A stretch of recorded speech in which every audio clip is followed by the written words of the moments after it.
Hello friends and welcome back to my YouTube channel commerce का ज्ञान।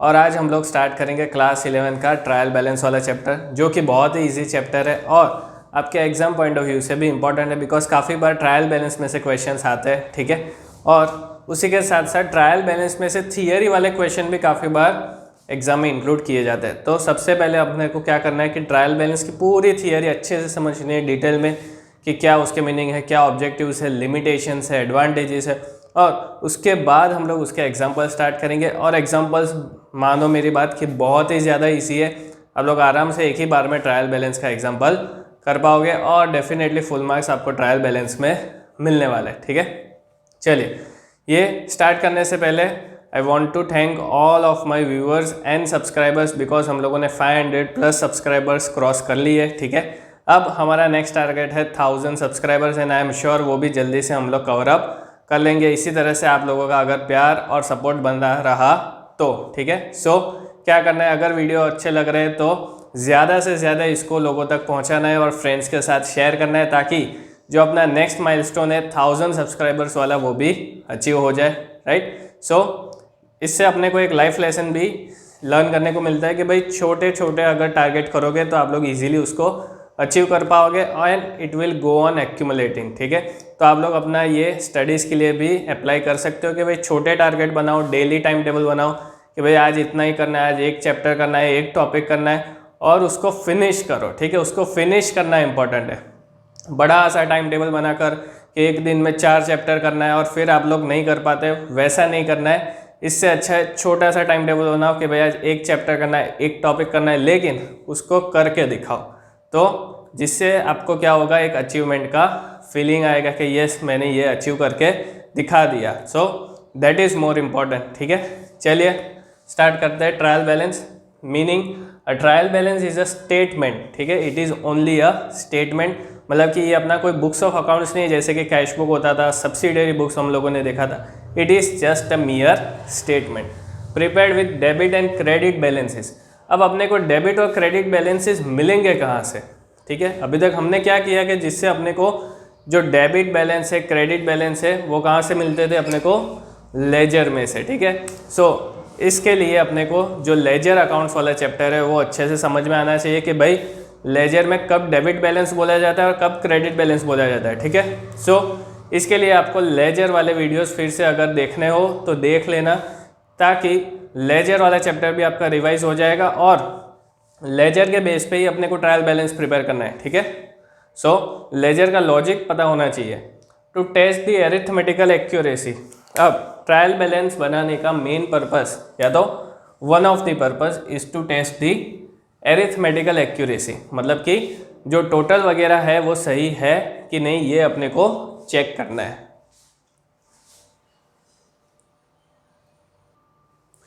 चलिए, अब इसमें अरिथमेटिकल एक्यूरेसी क्यों इंपॉर्टेंट है? बिकॉज जैसे कि हम लोगों ने पढ़ा कि अपना जो अकाउंटिंग है, मतलब कि जो अकाउंटिंग आप लोग सीख रहे हो, that is based on double entry accounting system.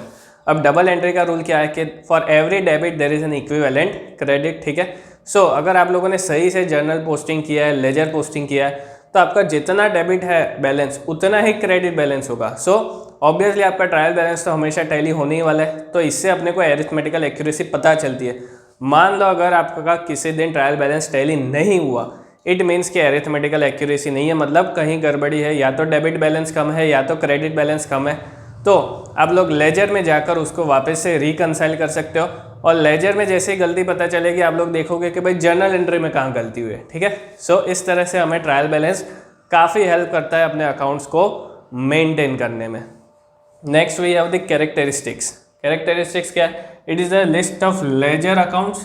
ठीक है, जितने भी लेजर अकाउंट्स है उसका जो भी लिस्ट है, उसके जो भी बैलेंसेस है वो हमें यहाँ पे लिखने हैं। And cash book, and cash book को भूलना नहीं है, मतलब जितना भी कैश बैलेंस है, राइट, और जितना भी बैंक बैलेंस है, मतलब कि अगर मान लो कि 2 कॉलमना कैश बुक हम लोग प्रिपेयर कर रहे हैं तो अपने पास 2 बैलेंस होंगे, एक कैश अकाउंट और दूसरा बैंक अकाउंट। तो हमें वो दोनों अकाउंट का बैलेंस भी ट्रायल बैलेंस में इंक्लूड करना है, और जितने भी लेजर हमने प्रिपेयर किए उनका भी जो बैलेंस है, डेबिट या तो क्रेडिट, वो हमें ट्रायल बैलेंस की लिस्ट में क्या करना है? इंक्लूड करना है। लेकिन यहाँ पे इंपॉर्टेंट पॉइंट क्या है कि मान लो कोई लेजर अकाउंट में बैलेंस है ही नहीं, 0 0 हो जाता है, तो उसको ट्रायल बैलेंस में लिखने की ज़रूरत नहीं है, ठीक है। तो जो भी अकाउंट्स है जिसका कोई बैलेंस ही नहीं है, राइट, इक्वल है, डेबिट क्रेडिट साइड इक्वल है मेरा कहना है, सो उसको अपने को लेजर में मतलब कि ट्रायल बैलेंस के लिस्ट में इंक्लूड नहीं करना है। Second, it can be prepared on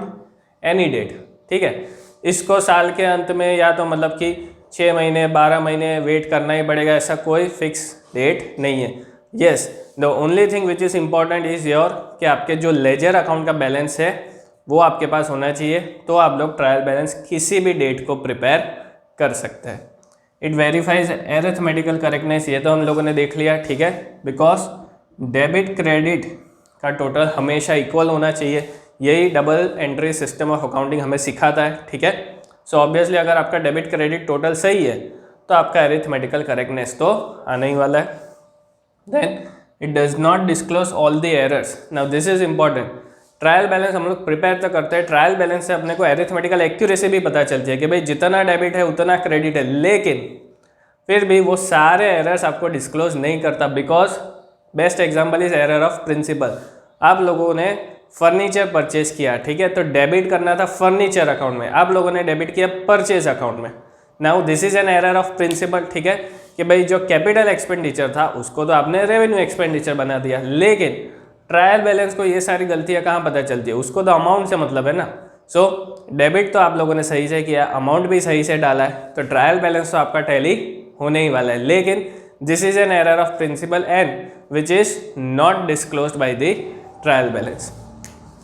and last, it is helpful in preparation of final accounts, ठीक है।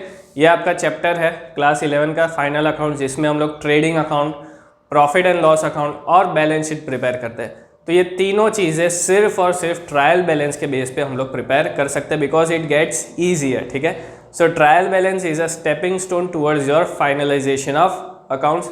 सो किसी भी इंडस्ट्री में ट्रायल बैलेंस का प्रिपरेशन करना बहुत ही ज़्यादा इंपॉर्टेंट है, because unless and until your trial balance is not prepared और वो कंप्लीटली टैली नहीं होगा, तब तक आपका जो फाइनलाइजेशन ऑफ अकाउंट्स है वो भी प्रिपेयर नहीं होगा, ठीक है। सो इससे पता चलता है कि भाई ये चैप्टर सही मायने में बहुत इंपॉर्टेंट है। चलिए अब इसके लिमिटेशंस देखते हैं, व्हाट आर दी लिमिटेशंस। सबसे पहला है कंपेंसेटिंग एरर्स। कंपेंसेटिंग एरर्स मतलब कि गलती से मैंने डेबिट किया 1000 रुपीज़, गलती से, ठीक है, मैंने गलती से डेबिट कर दिया और वापस से 2000 लेट से क्रेडिट कर दिया, 2000 क्रेडिट कर दिया, तो अपना जो नेट इफेक्ट है वो वापस से 1000 ही है, ठीक है। सॉरी, या तो इसको उल्टा कर देते हैं। लेट से 1000 मैंने डेबिट किया, ठीक है, गलती से डेबिट कर दिया और सामने गलती से क्रेडिट कर दिया, गलती से क्रेडिट कर दिया 2000। तो कंपेंसेटिंग एरर्स में क्या होता है कि भाई equivalent amount of errors is created, ठीक है। जितना आप लोगों ने डेबिट में गलती किया उतना ही इक्विवेलेंट या तो उससे ज़्यादा क्रेडिट में गलती किया, तो जो नेट इफेक्ट है वो तो गलत ही रहने वाला है। So these are known as compensating errors. और कंपेंसेटिंग एरर्स हम लोगों को ट्रायल बैलेंस से पता नहीं चलता, बिकॉज कहीं ना कहीं क्या होगा कि वो एरर्स की वजह से आपका ट्रायल बैलेंस की जो एरिथमेटिकल एक्यूरेसी है वो डिस्टर्ब नहीं होगी। Clear. Second is errors of principle, जो हमने ऑलरेडी डिस्कस किया, फर्नीचर वाला एग्जाम्पल, ठीक है। Transactions omitted can not be detected, जो ट्रांजेक्शन आप लोगों ने ओमिट कर दिया, मतलब कि जिसका कुछ डेबिट या तो क्रेडिट बैलेंस है ही नहीं, ठीक है, तो ऑब्वियसली वो आप लोग ट्रायल बैलेंस से डिटेक्ट नहीं कर पाएंगे।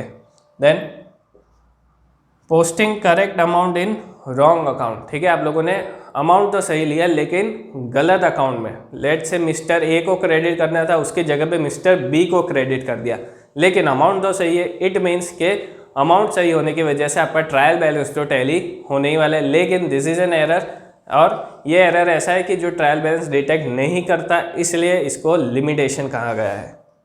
And last is wrong amount recorded in books of original entry, जो ओरिजिनल एंट्री है मतलब कि लेट से जर्नल में या तो सेल्स बुक, परचेज बुक, उसमें जो डेबिट या तो क्रेडिट करना था वो अमाउंट ही गलत है, ठीक है। तो अगर अमाउंट गलत है तो उसका पोस्टिंग भी गलत है, ठीक है। तो जो लेजर अकाउंट में गलत बैलेंस आएगा वही हम लोगों ने ट्रायल बैलेंस में लिखा होगा, लेकिन अगेन ये एरर भी डिटेक्ट ट्रायल बैलेंस नहीं कर पाता। So this are the limitation कि कौन से एरर्स है कि जो ट्रायल बैलेंस कभी डिटेक्ट नहीं कर पाएगा। This were the characteristics. Characteristics, objectives भी ये सारे बहुत ही सिमिलर है, तो अगर ऑब्जेक्टिव्स पूछा जाता है तो आप लोग ये कैरेक्टरिस्टिक्स वाले पॉइंट्स भी उसमें नोट डाउन कर सकते हैं, right. So this was all about trial balance, the introduction portion. जैसे कि मैंने बोला कि ट्रायल बैलेंस में से डेफिनेटली थियरी क्वेश्चन भी काफ़ी बार आता है, बिकॉज इसके एग्जाम्पल्स काफ़ी ज़्यादा ईजी है। हम लोग नेक्स्ट वीडियो में इसका एग्जाम्पल स्टार्ट करेंगे तो आपको डेफिनेटली ये पता चल जाएगा कि ये सही में ये चैप्टर काफ़ी ईजी है एंड स्कोरिंग भी है, राइट। सो आज के लिए इतना ही, नेक्स्ट वीडियो में मिलेंगे। तब तक वीडियो को लाइक, शेयर और कमेंट करना ना भूलें। Thank you.